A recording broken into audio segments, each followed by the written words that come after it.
Olá, terceiro ano, aula gravando, 3 de 5 de 2021, hoje aulas de filosofia e sociologia.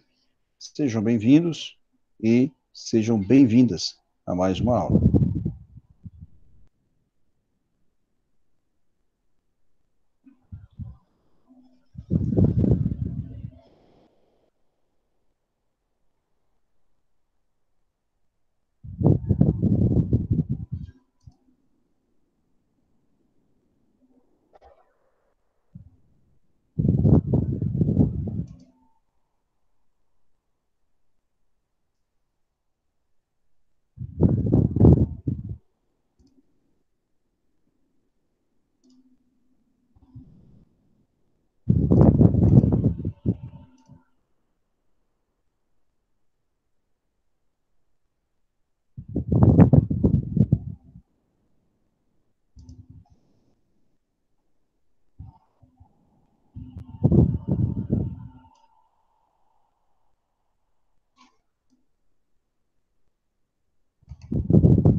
Gente, peguem um módulo de filosofia, tá bom? Vamos começar por filosofia, certo?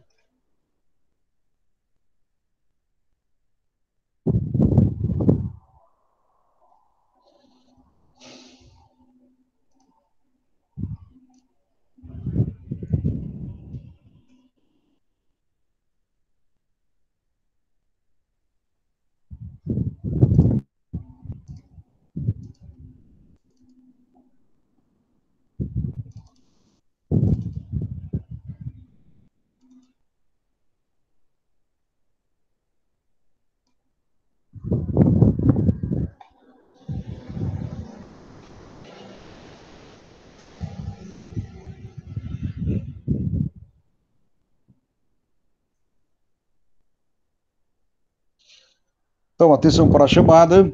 Vamos lá, repassando. Estamos aqui com Alana, David Efraim, Franciele, Gilson, Jean, Maria Caroline, Matheus Amorim, Rayane, Rodrigo e o Vitor Marcelo. Estão presentes todos vocês? Presente. Senão eu vou colocar falta em todo mundo aqui agora, viu? Presente. Ei, Agora. rapaz, agressividade. Ei, rapaz. Chego logo aqui, chego já logo daquele jeito aqui, viu? Agora. Bom dia, Bom você dia, Jean. também, Manuel. Bom dia. Certinho, meu querido. Muito bem, vamos entrar em questões filosóficas. Presente, Manuel. Ô, Franci. Tudo Bom bem, minha dia, querida? presente, Rayane Bom aqui. dia. Bom Presente. dia. Vocês estão ainda dormindo ainda um pouquinho, né? Assistiram as prévias, como é que chama? As partes finais do Big Brother Brasil, né? Os momentos finais aí, tá todo mundo aí ligado, ansioso. Né? Jean, você assiste Big Brother? Tô pensando por rede social. Eu vejo por rede social. Eu vi ontem, fiquei até meia-noite acordada. Aí, tá vendo? Muito Faz bom, tempo, muito bom. eu não assisto mais não. Não assisto mais não. Tem outras coisas aqui para eu assistir, né? Eu acho que hoje as séries são mais atraentes, né? É o que vocês acham, né? Eu assisti... Eu vejo mais sério. Né? Eu assisti Sombras e Ossos, já viu? Essa é nova, não vem ainda não. Essa nova. Então assista, viu? É bom pra caramba, viu? Bom pra caramba. É extraordinário. E traz um contexto de uma Rússia do século XVIII, do século XIX, e na verdade é baseado em um livro, né? e a autora, ela mescla elementos míticos do folclore russo, juntamente com elementos do ocultismo. É um negócio sério, viu? Muito bom. É massa. Eu gostei, e gostei muito de saber, porque foi baseado em um livro, né? Isso é algo baseado nas literaturas contemporâneas, como hoje é o que está acontecendo, né? E Cidade Invisível, professor, já foi ver? Cidade Invisível. É do Brasil. Folclore Cidade brasileiro. Invisível. Assisti. A Cuca. Assisti, sim. Assisti.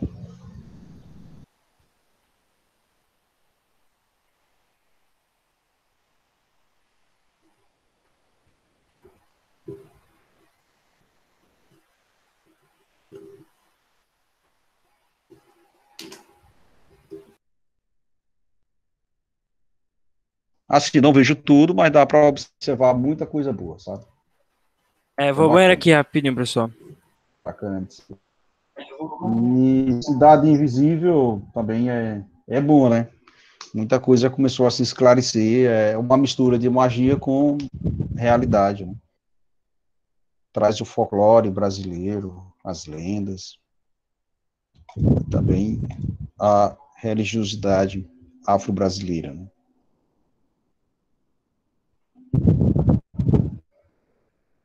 Certo, Jean, vai lá.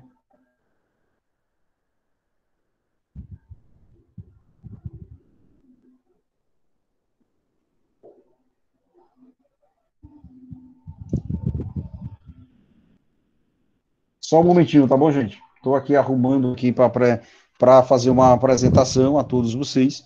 Eu não vou fazer uma apresentação diretamente aqui na apostila, mas quero trazer para vocês algumas coisas importantes, principalmente em se tratando de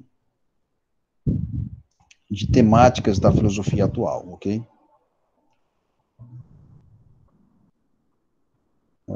Aqui.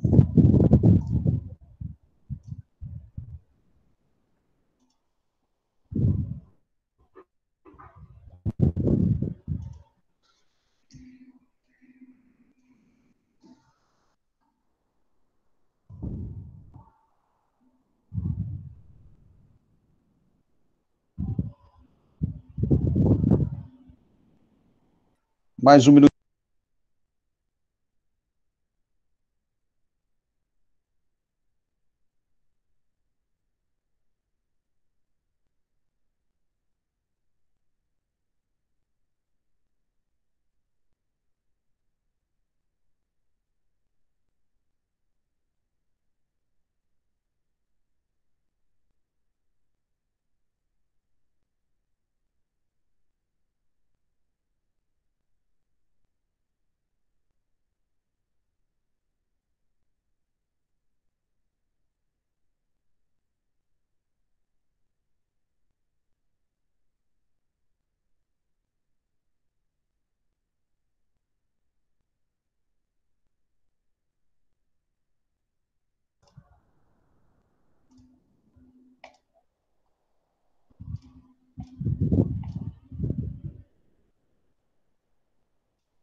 Bom, gente, é aqui, ó, capítulo 3, John Luke e David Hume, mas nós iremos começar pelo John Luke, tá bom? Vejam se vocês encontram no módulo de vocês, e aqui tem um retrato do John Luke. Então vamos fazer uma leitura inicial, somente aqui, essa parte introdutória do pensamento de Luke, ok?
Faça uma leitura introdutória, tá bom? 2 minutinhos para isso.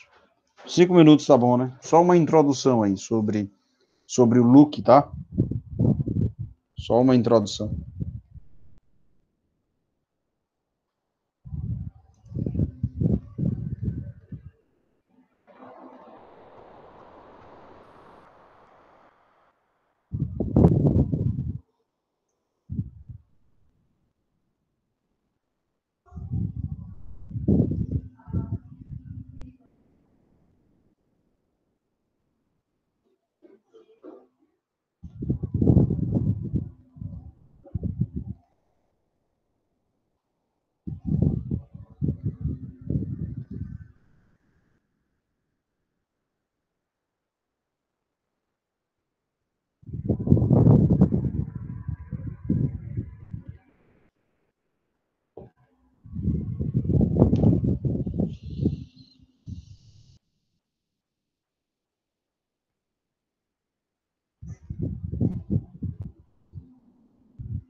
E aí, vocês conseguiram ver? Conseguiram ver no módulo, hein? Alguém conseguiu identificar? John Luke, certinho?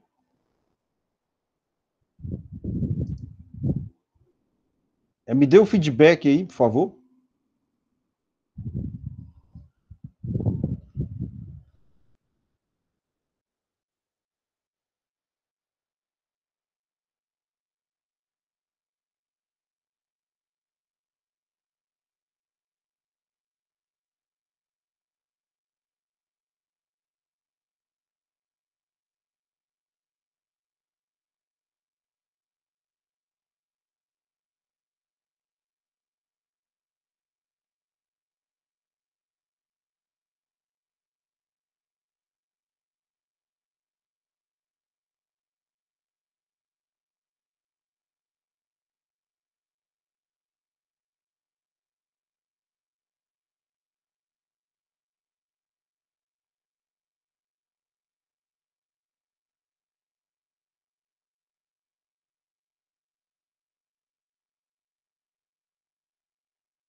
E aí, turma, tranquilo?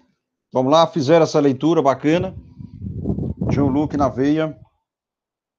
Podemos ir? Muito bem. Vou fazer uma apresentação sobre John Luke e preste atenção. Todos estão me escutando? Todos estão me escutando? A conexão está boa? Conexão está boa? Sim. Pronto, a conexão aqui está tranquila. É? Ok. Muito bem.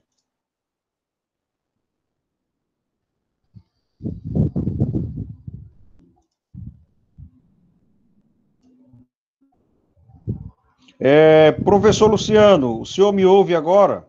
Professor Luciano. Coordenação. Diga, Manuel. Denise, a professora Denise. Eu estou acabou de me tentando aqui, avisar. Manuel. Foi. Mas eu não sei o que é. Realmente eu não estou É vendo verdade, mas deve ser coisa do Meet mesmo, viu? Eu Mas vou aqui está tentar estável, aqui viu? junto com o servidor aqui. Beleza. Obrigado. Valeu. Obrigado, senhor. Então, gente, a apresentação de John Luke. Vamos lá, mais uma vez, esse grande nome, essa fera, um filósofo inglês, considerado aí o pai do liberalismo, também é um dos pais do iluminismo. Ele é conhecido por ser um filósofo, assim, da liberdade, né? É um filósofo da liberdade, é um filósofo do liberalismo. E as suas ideias foram bastante importantes para o desenvolvimento das democracias liberais, né? E na questão de conhecimento, de saber, o John Locke, ele é o grande representante do chamado empirismo britânico, né? Vocês sabem o que é empirismo? Empirismo é quando a origem do conhecimento ela se dá por meio do uso dos sentidos, da percepção sensorial. Além disso, Luke também ele é um dos principais teóricos do chamado contratualismo. O que significa contratualismo? É uma teoria, né, que indica que a vivência da sociedade ela se daria por meio de pacto. Pacto quer dizer norma, lei, protocolos, etc., né, que é estabelecido entre os homens, para que eles deixem de lado o chamado estado de natureza, o estado de vida natural, de vida selvagem, digamos assim, para se organizar em sociedade. Ele defendeu essa realidade, ele defendeu o contrato social, mas ele pensou um pouco diferente do que o Hobbes. Ele disse o seguinte, olha, o ser humano, para viver em sociedade, claro, precisa do pacto social, mas também o ser humano ele é livre, ele é independente, ele tem autonomia da razão para se estabelecer na sociedade. Tá? Então, o homem, ele adere a uma convivência social, a uma vida em sociedade, percebam bem, me entendam bem, e ele tem a liberdade de consentir com a comunidade para estabelecer, por exemplo, uma determinada forma de governo, ele tem direito à proteção à vida, ele tem direito de exercer a sua liberdade de expressão, liberdade de crença religiosa, como também John Locke ele vai dizer que o ser humano ele tem direito na sociedade à propriedade privada, a uma propriedade, tá? E isso se dá, é óbvio, por meio de um controle exercido pelos três poderes, pelo executivo, pelo legislativo e também pelo judiciário. E aí, para falar disso, ele escreveu, rapaz, muita coisa. Ele escreveu sobre política, sobre filosofia, sobre ética, sobre religião. É um polivalente, é um homem à altura, né? É um homem à altura do seu tempo, sem dúvida alguma. Até aqui, tudo bem? Até aqui, tudo bem? Cadê vocês? Cadê vocês? Então, eu vou colocar esses pontos aí, do que eu falei Eu vou colocar esses tópicos. Vou colocar esses tópicos aí, porque serve para vocês copiarem aí, tá bom? Alguns tópicos aí. John Locke.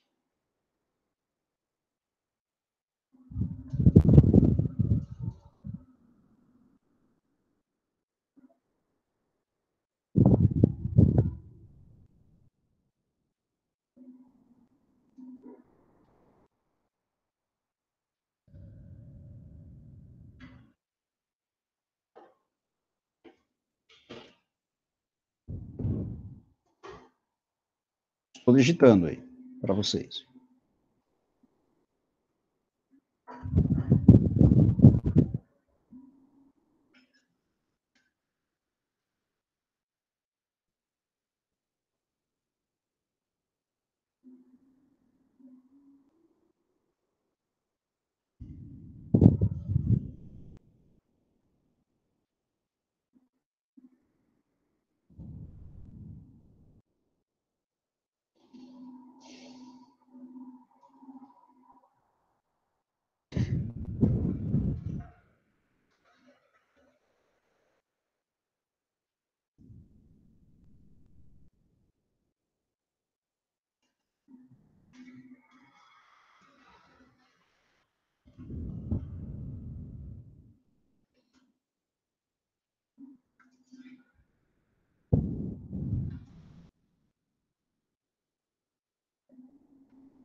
Beleza? Escrevi até demais aí, mas tá bom? Ok? Então vimos aí, John Locke, pai do liberalismo, dos pais do iluminismo, fundador do empirismo britânico, acreditava no contrato social e na liberdade do ser humano, e dentro dos seus ensaios sobre política, ética, ele acreditava, por ser um contratualista, ele acreditava que o contrato social, o pacto social, é essencial para uma vida em sociedade, como também a liberdade é importante. Você pode exercer a sua liberdade com responsabilidade, com ética, sem se ferir e sem ferir ao outro, né? Como também você pode optar por viver na sociedade ou viver na floresta ou nas cavernas, tá?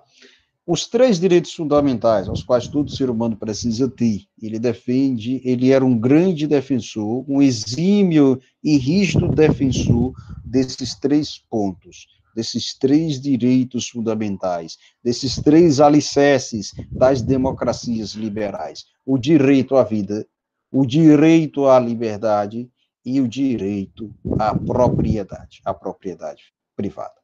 Se um for excluído, a democracia já é cerceada. Tá? Até aqui, tudo bem? Sim. Pronto, então, vamos prosseguir. Até aqui, tudo bem, então. Beleza.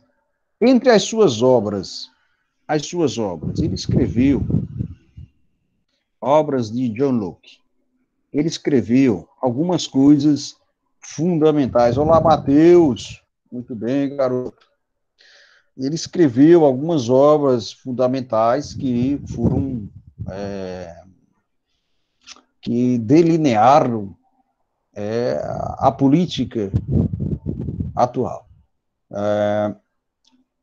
Os seus escritos foram importantes para desenhar o sistema político democrático atual.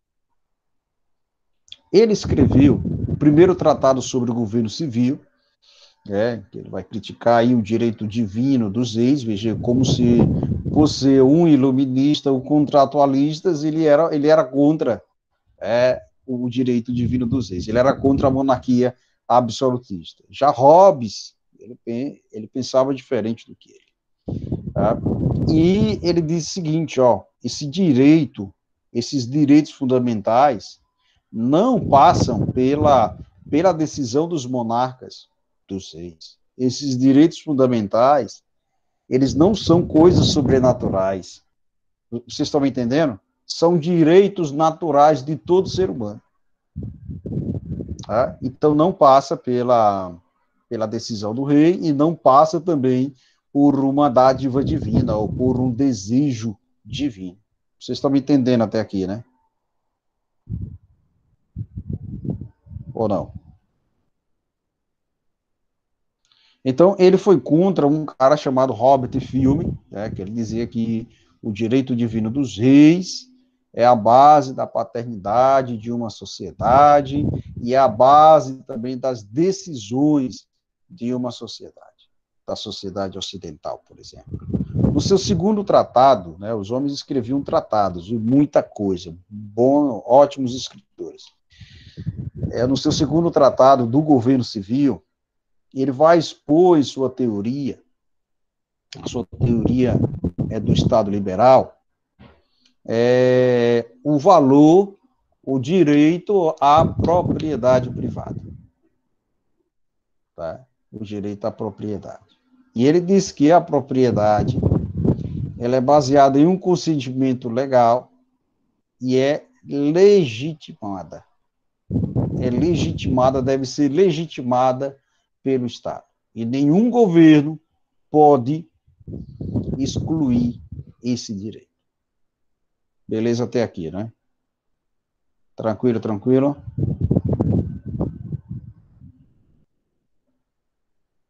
Muito bem. Nesse segundo tratado também, ele vai defender a crença nos três poderes, que logo depois o filósofo Montesquieu e Voltaire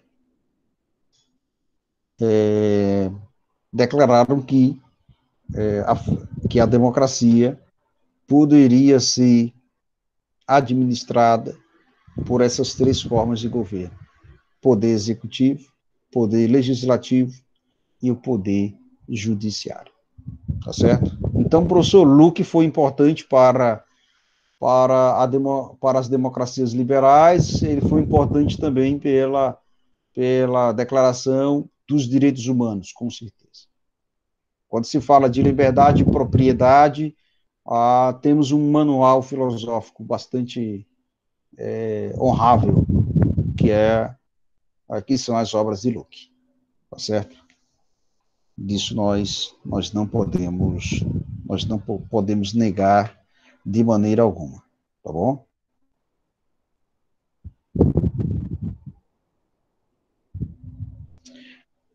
Muito bem, vamos para o texto aí. Eu vou deixar mais tarde para vocês. Alguém mudou o e-mail? Ou estão com o mesmo e-mail? Como é que está a situação?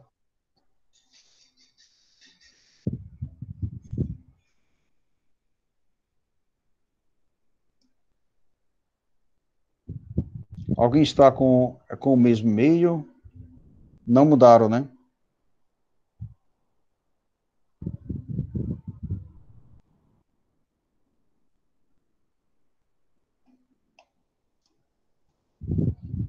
Como é que está, gente?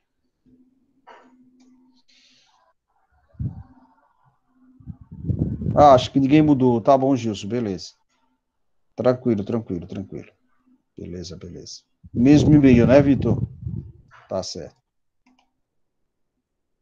Tá bom, então. Beleza. Tem duas obras dele que eu coloquei.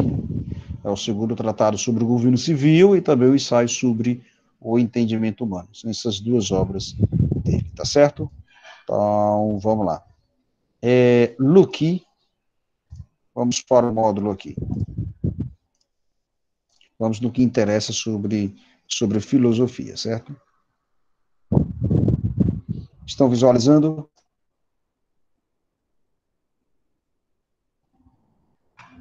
Muito bem. John Locke aí, essa figura, né, que parece com aquele que foi técnico do Flamengo, né, o Jorge Jesus, parece um pouquinho com ele, né? Jorge Jesus se parece com ele um pouco.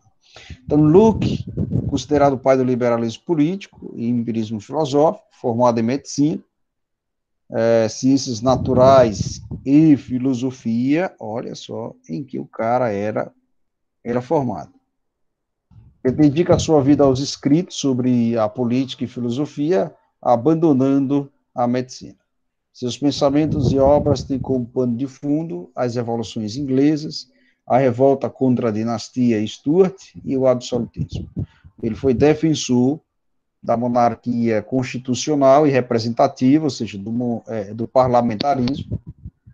Locke passa anos entre a França e a Holanda como exilado político e retorna à Inglaterra apenas em 1688, com a coroação de Guilherme de Orange e o estabelecimento da monarquia constitucional representativa. A monarquia constitucional representativa hoje é vivenciada pela Grã-Bretanha, pela Inglaterra, tá certo? É isso. Na filosofia ele é considerado o pai do empirismo, como já expliquei para vocês, influenciador de vários pensadores empiristas, como David Hume, Kant, Voltaire e Adam Smith. Locke afirmava que o conhecimento ele provinha das experiências, e sensações, que poderiam ser tanto externas como internas, no caso das reflexões e sensações individuais. Para Locke, as reflexões acontecem no momento em que as sensações são trabalhadas e desenvolvidas pela dúvida, conhecimento anterior sobre fatos e objetos, ou até mesmo pela crença individual ou coletiva em algo. A junção desses elementos permite o processamento e classificação das diversas sensações. Por exemplo, para qualquer elemento, qualquer objeto da natureza, qualquer objeto, como, por exemplo, uma rosa, ou um livro, conhecê-lo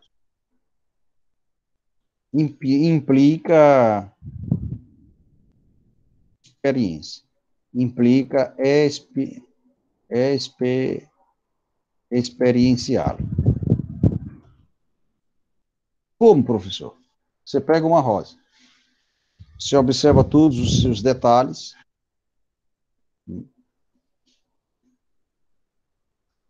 observa a sua textura, tamanho, largura, sente o seu cheiro,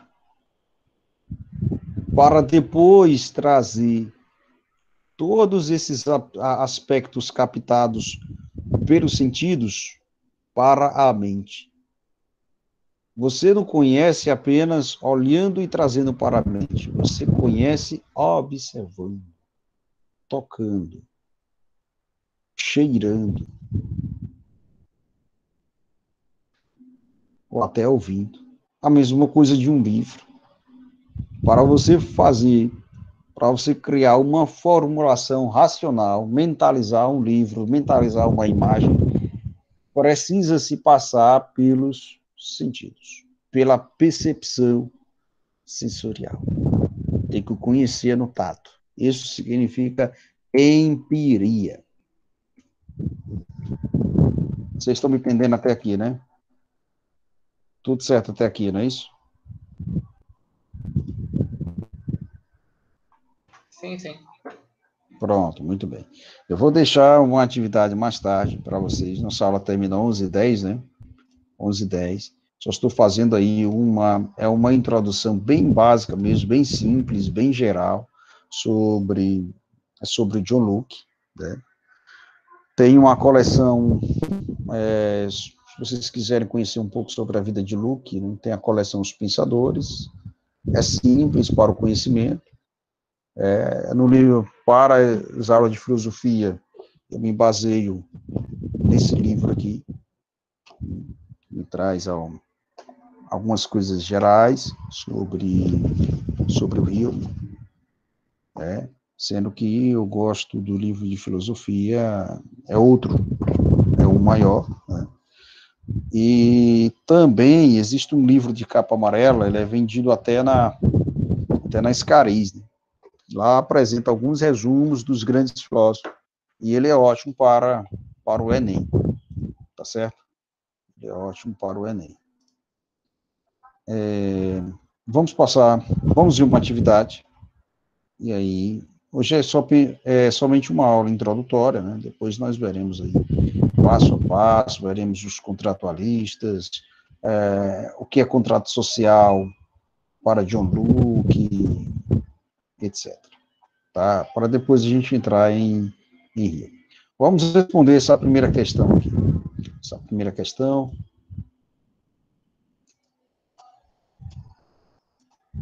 Atividade de fixação 3, vamos responder a primeira questão e vamos responder a segunda questão.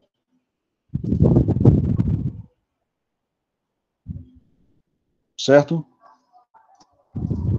Tranquilo aí, turma? Beleza, né?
Tranquilo, gente?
Então vamos lá, turma. Primeira questão. John Locke afirmou que a mente, quanto ao seu estudo de filosofia, né, lembrando que John Locke, a sua filosofia é empirista, tá? Ele afirmou que a mente é como uma folha em branco na qual a cultura escreve seu texto, e Descartes demonstrava desconfiança em relação aos sentidos como fonte de conhecimento. Essa desconfiança que Descartes tinha sobre os sentidos e é visto na obra chamada Meditações Metafísicas e também na obra O Discurso do Método. Tá? A respeito desses dois filósofos, verifica-se o seguinte, Descartes e Locke. Nós não estamos aqui, gente, tratando somente de dois filósofos simples. Os homens escreveram tratados, escreveram livros para fazer certas definições. Para o Locke chegar, né, a definir que o conhecimento é por meio dos sentidos e que a mente humana é como uma folha em branco, ele escreveu tratados. Uma das obras que você observa isso, a linguagem empirista de John Locke, é o ensaio, eu coloquei agora aqui para vocês, é o ensaio acerca do entendimento humano. São 2 volumes, ao total são 1000 páginas.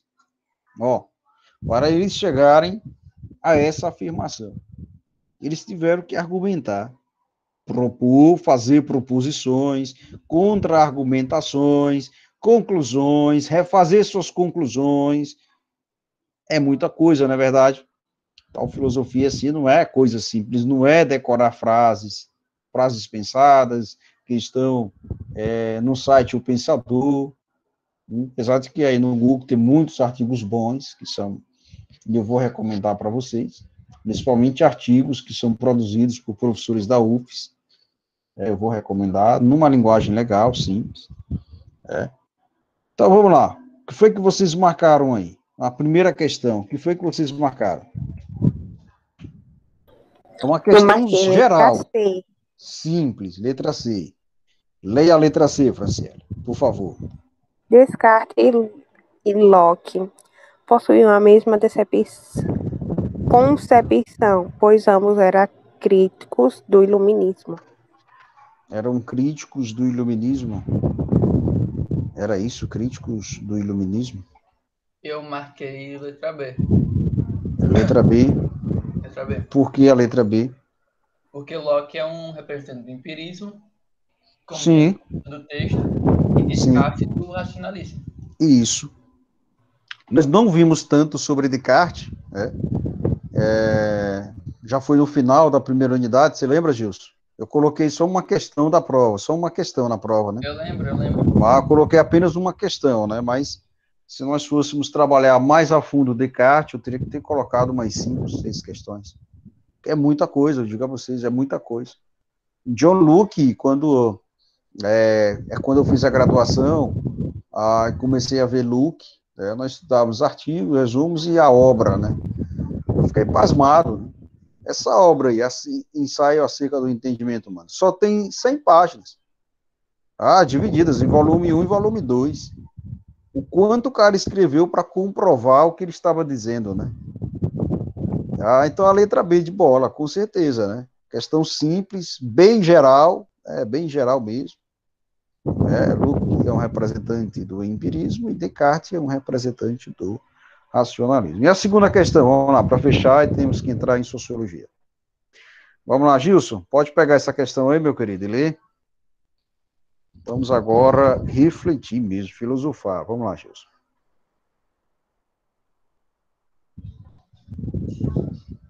Alô, Gilson. Oi, Manuel. Gilson, só um momentinho que eu vou botar o carregador aqui do meu computador. Espera aí. Senão, espera aí.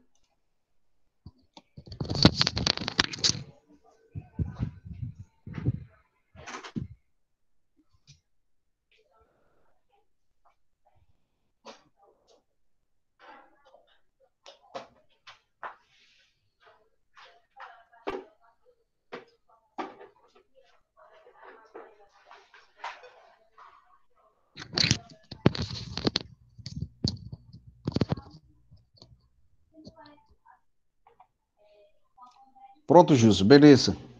Eu acho que minha extensão queimou aqui. Que tava coisa descartável, né? Mas eu vou fazer um teste. Eu vou abri-la. Se for possível, até eu conecto alguma coisa desconectada aqui, né? Bom, vamos lá, Gilson. Segunda questão aí. Manda ver. Posto que as qualidades que impressionam nossos sentidos estão nas próprias coisas, é claro que as ideias produzidas na mente entram pelos sentidos, O entendimento não tem o poder de inventar ou formar uma única ideia simplesmente que não tenha sido recebida pelos sentidos. Gostaria que alguém tentasse imaginar um gosto que jamais impressionou seu paladar, ou tentasse formar a ideia de um aroma que nunca cheirou. Quando puder fazer isso, concluirei que um cego tem ideia das cores e o surdo noções reais dos diversos sons. John Luke, ensaio acerca do entendimento humano. Então, de acordo com o filósofo, todo conhecimento origina-se da reminiscência de ideias originalmente transcendentes, da combinação de ideias metafísicas empíricas, de categorias a priori existentes na mente humana, da experiência com objetos reais empíricos e de uma relação dialética do espírito humano com o mundo. Eu acho que é a letra D. Letra D de dado. Da experiência com objetos reais e empíricos. Seria a letra D de dado? Eu acho que sim. Sim, mas ideias, elas são resultados, deixa eu marcar aqui, elas são resultados da experiência sensorial. E aí ele coloca o que me chama a atenção, aí que no finalzinho desse seu excerto, ele diz o seguinte, ó, gostaria que alguém tentasse imaginar um gosto que jamais impressionou o seu paladar. Um gosto. Ou tentasse formar a ideia de um aroma que nunca cheirou. Aroma que nunca cheirou. Quando puder fazer isso, concluirei que também um cego tem ideias de cores e um surdo noções reais dos diversos sons.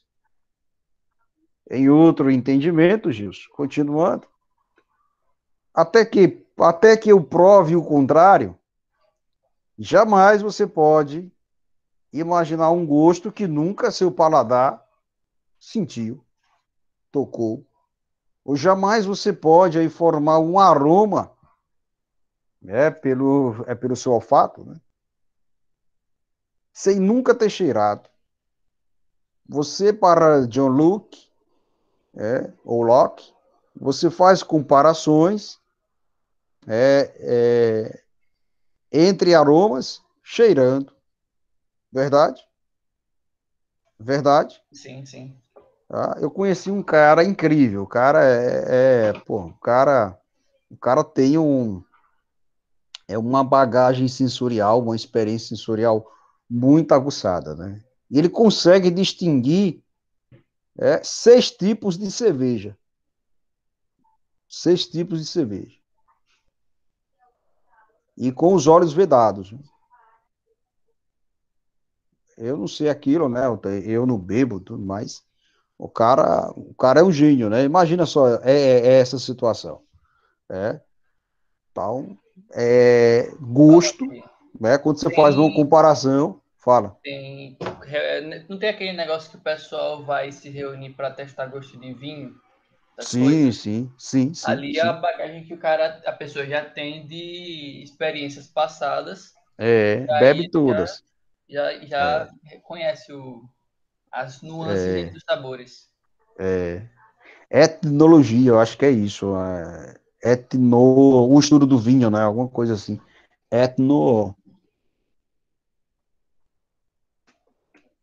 Acho que é isso.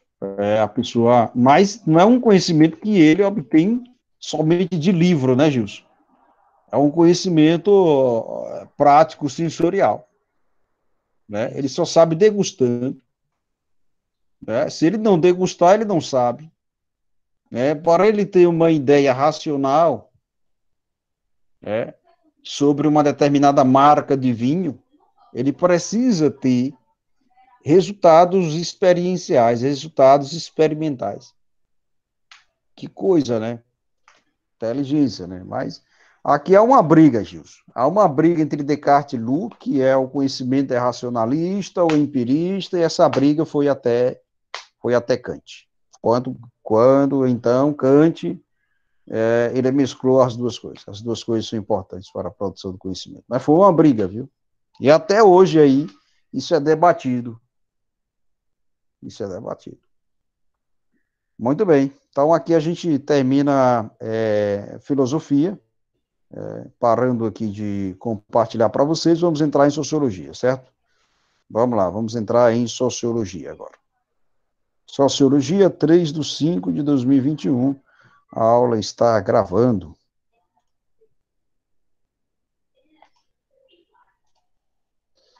Muito bem. Coloquem no capítulo 3, na apostila de sociologia, por favor.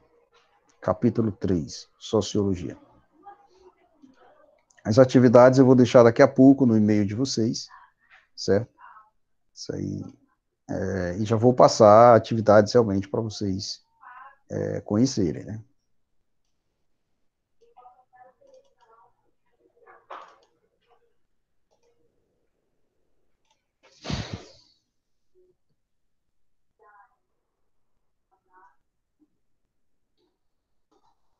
Hoje ninguém faltou, gente?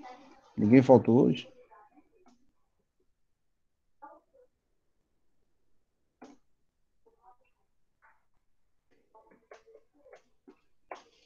Então, Sociologia, capítulo 3. Vamos lá, estou tentando abrir aqui o módulo. Só um momento. Pronto, abriu aqui um. Pronto.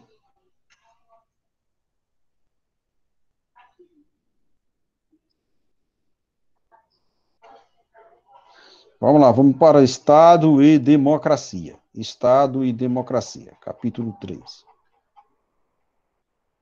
Porque essas coisas em PDF eu tenho que aqui, ó, tenho que manusear o mouse e aqui, rapaz, peraí. Pronto.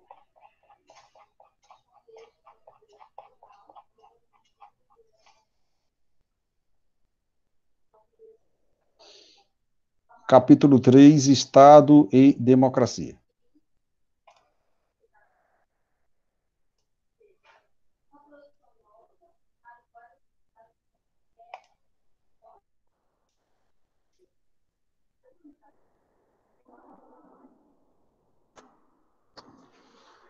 Vamos lá, estou espelhando agora.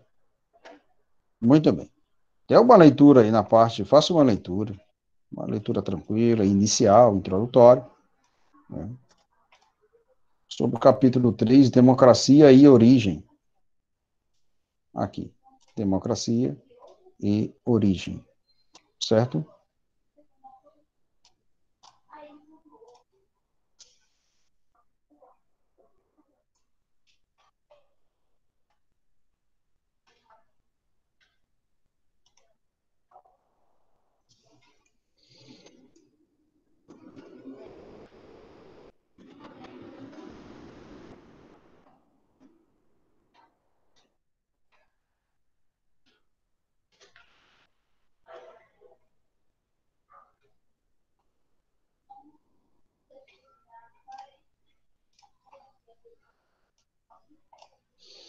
Conseguiram visualizar? Alguém sentiu alguma dificuldade em visualizar ou tudo tranquilo, né?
Gente, muito bem, vamos lá. São dois conceitos caros para os nossos estudos: tem Estado e democracia.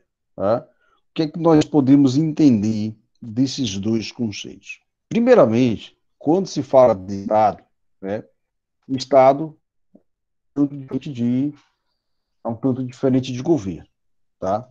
Quando se fala aí de Estado. O que é que vocês entendem por Estado? Alguém poderia dizer?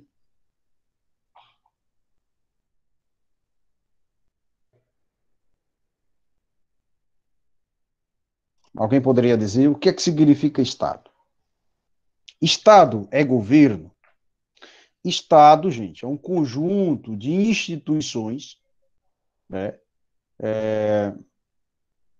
que giram em torno do campo político, administrativo e social e que serve para organizar quem? O povo.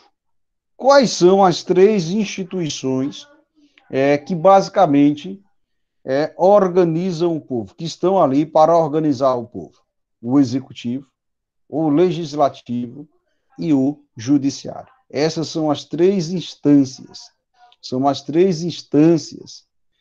essenciais da Constituição Federal de 1988, da República Federativa do Brasil. Tá?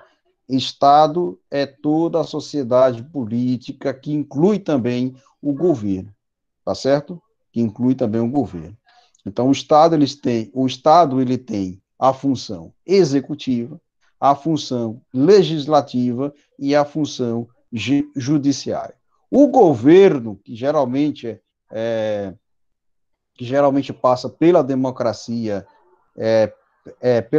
indireta, né, do executivo, por exemplo, né, e também no legislativo, né, isso se dá por meio de uma votação, de um sufrágio, né, e é temporário. Já o Estado, as bases do Estado, tá, estão presentes na Carta Magna, na Constituição Federal do Brasil. Tá certo? Governo é um grupo político que está ali para administrar, que está no comando de um Estado, por exemplo, né? E que é bastante atuante no campo executivo, legislativo, tá? E já o Estado, ele é esse conjunto de instituições que serve para organizar e administrar o povo, para administrar a sociedade em geral, tá certo? E essa administração, ela precisa se dar por meio da liberdade, da igualdade e da fraternidade, evitando qualquer tipo de discriminação. Tá? Por isso que é importante que os três poderes estejam em harmonia uns com os outros, para que a organização da sociedade esteja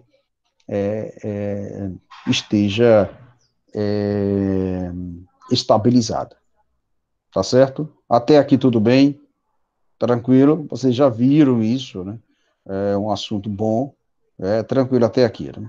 Democracia é uma palavra que não é tão simples de ser definida, mas pode ser captada pela seguinte expressão: democracia, governo do povo, governo do todo, tá? Democracia é essa junção entre duas palavras gregas, demos, que significa povo, e kratos, poder e governo. O poder do povo, o governo do povo. Democracia é uma prática política que precisa ser respeitada e está presente na Constituição, tá certo? E sendo que o povo, ele tem o poder. E ele tem também o poder de dissolver qualquer desordem presente no governo, ou até mesmo até até falhas graves de interpretação da Constituição. O povo, ele tem voz. Mas isso eu queria escutar de vocês, né? Bom, a democracia obviamente nasceu na Grécia Antiga, no período clássico, século IV a.C., mesmo período no qual nasceu a filosofia, né? Os gregos, eles criaram a ideia de cidadania. Essa ideia de cidadania seria pelo exercício do poder, ou seja, o cidadão, ele exerceria a sua liberdade, a sua influência, e também manifestaria a sua opinião na polis. E a democracia grega não era uma democracia ampla, como ao menos no papel nós temos agora, né? Era uma democracia até então restrita, porque não era voltada para todos. A gente sabe, historicamente, mulheres, crianças,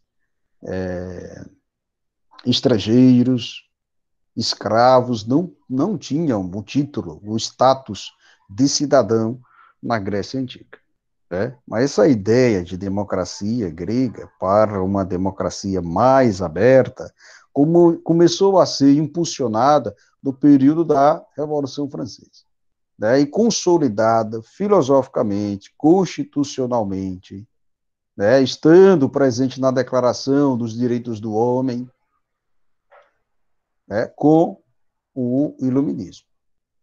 Tá certo? Isso veio depois com o Iluminismo. Essa ideia de liberdade, de propriedade, de direito à vida, como nós vimos já em Luke, essa ideia de não fazer, de respeito fraterno na sociedade, no direito de liberdade de expressão, foram coisas defendidas rigidamente pelos filósofos iluministas.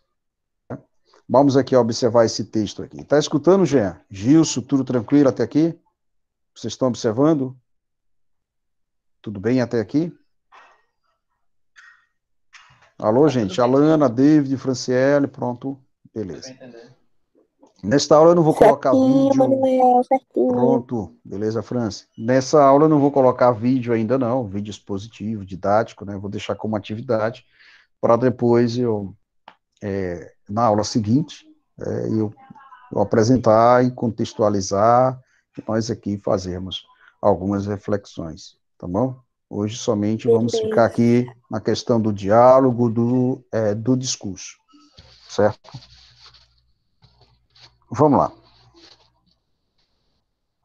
Deixa eu ver aqui.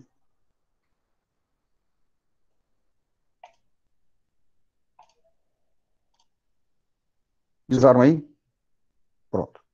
A democracia grega era restrita e essa ideia começou a mudar a partir da Revolução Francesa e do Iluminismo moderno, que por meio do republicanismo passaram a advogar por uma participação política de todas as classes sociais. Ainda na modernidade, apesar de avanços políticos e de uma ampliação do conceito de democracia, as mulheres não tinham acesso a qualquer tipo de participação democrática ativa nos países republicanos, fato que somente começou a ser revisto com a explosão do movimento feminista das sufragistas, que culminou na liberação, pela primeira vez na história, do voto feminino na Nova Zelândia em 1893.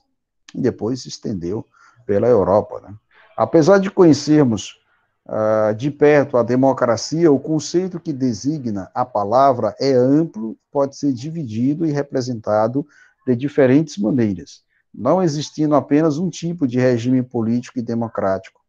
A democracia divide-se basicamente em democracia direta, democracia participativa e democracia representativa. Quais são os tipos de democracia? É algo que eu quero, mais à frente, revisar com vocês. Né? Quais são esses 3 tipos básicos? Vamos ver aqui. Mas antes disso, vamos observar o quê? Nós vivemos em um país democrático? Essa seria a minha pergunta já. Nós vivemos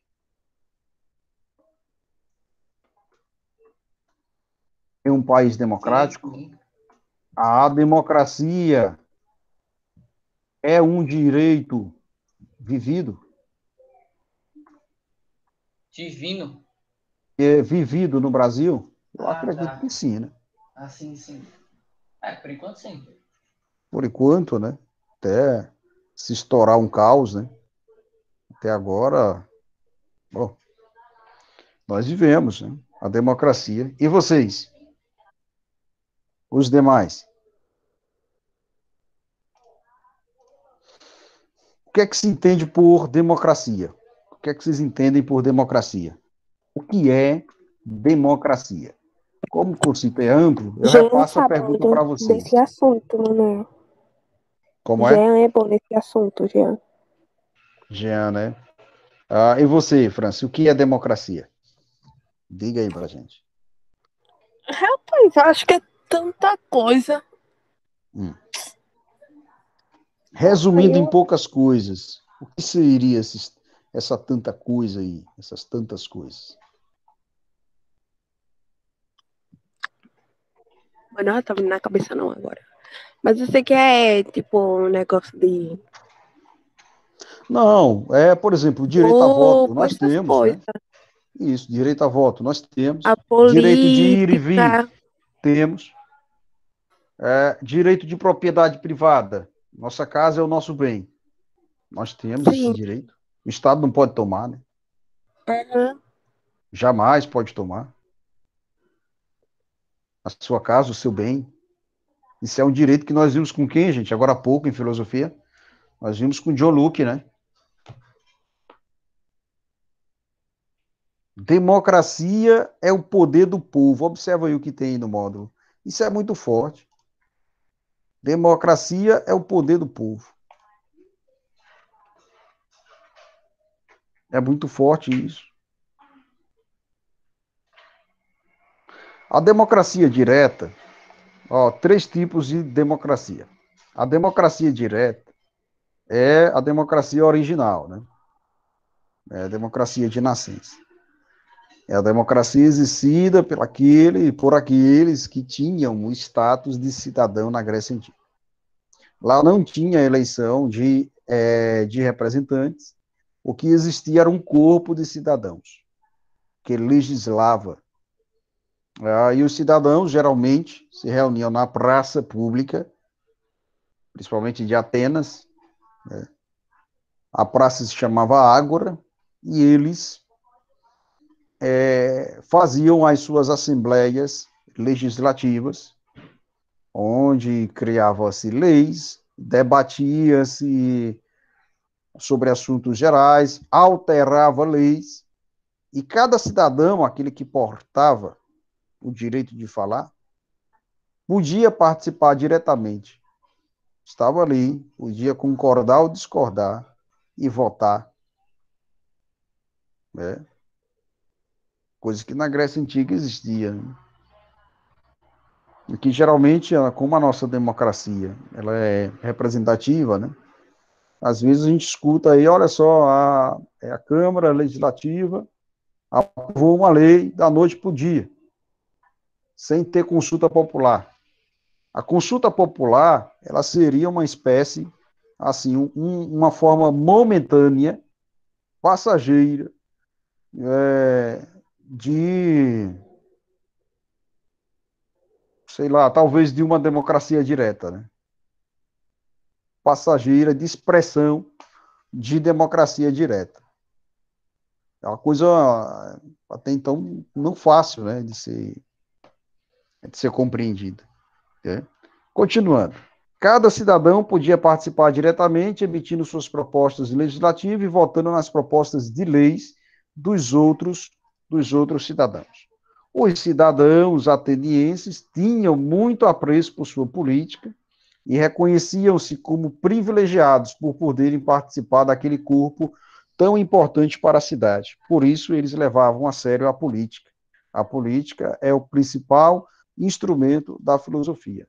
Os cidadãos preparavam-se mediante o estudo da retórica, do direito, da política, para as assembleias. Eram considerados cidadãos, apenas homens em sua maioridade, nativos de Atenas, nascidos em Atenas, ou filhos de atenienses e livres. As decisões, então, eram tomadas por todos, que era viável devido ao número reduzido de cidadãos. Era como se fosse grupos legislativos, uma pequena Câmara Legislativa realizada nas praças públicas. Já a democracia representativa, ela é comum entre os países republicanos. É muito comum, pela existência de vastos territórios e inúmeros cidadãos, é impossível pensar em uma democracia direta como havia na Grécia, né? Vários fatores contribuíram para a formação desse tipo de democracia, dos quais podemos destacar o sufrágio universal, a existência de uma Constituição que regulamenta a política, a vida pública, os direitos e deveres de todos, a igualdade de todos perante a lei, o que está estabelecido pela Constituição. Nós temos essa igualdade, nós temos alguns direitos fundamentais, direito à saúde pública, temos direito à moradia, à propriedade, né? A construir, né? A nossa propriedade. Temos direito de ir e vir, direito de manifestar a nossa fé, a nossa crença, seja lá de qualquer forma, aliás, seja lá de qual espécie for, desde que não fira os princípios da vida, né? Os princípios do Código Penal.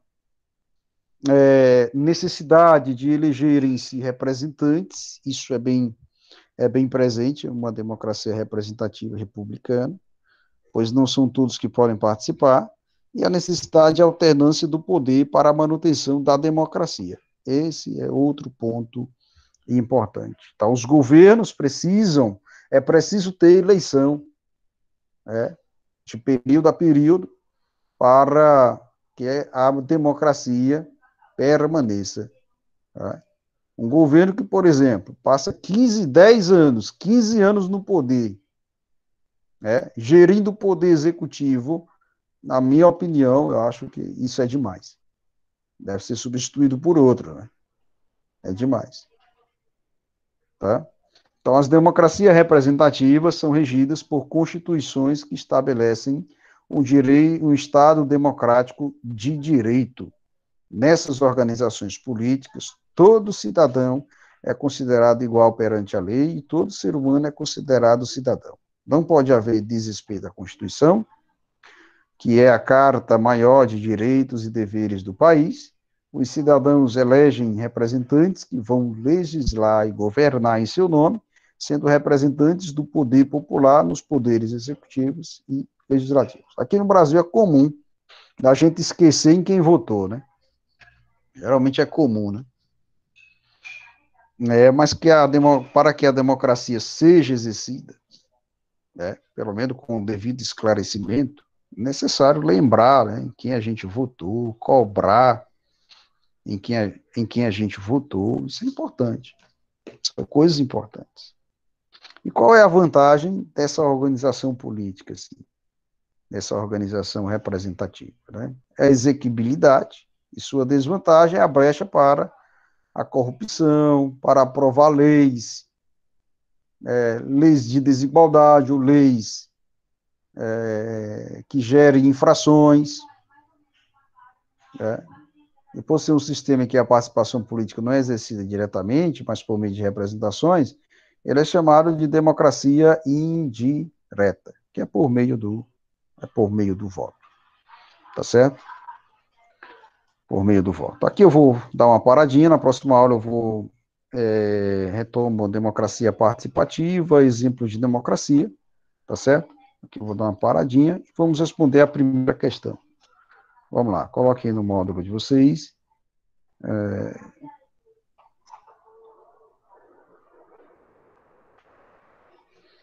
Aqui. Primeira questão, atividades de fixação 3. Vamos responder. 11 horas e 52 minutos, 11h54, a gente retoma aqui, certo? Eu vou enviar as atividades de vocês e espero que todos respondam.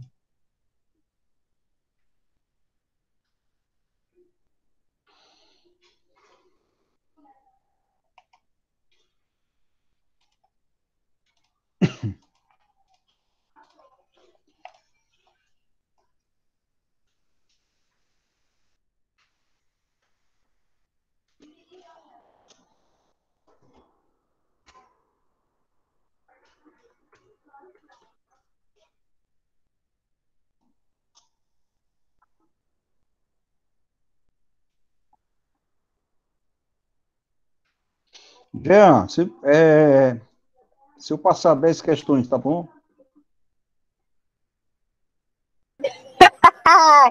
Manuel tá engraçado hoje, né? Rapaz, eu tô doente, viu? A minha barriga não tá boa, não. Tô aqui a Ave Maria. pulso. Tô aqui porque eu tomei um Buscopan, graças a um Buscopan. Termina já. Eu tô aqui, rapaz. 5 minutinhos, Manuel. 5 minutinhos. Mas vamos lá. Eu vou deixar 3 questões para nós debatermos, certo?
Pronto, eu vou enviar para vocês essas atividades, tá?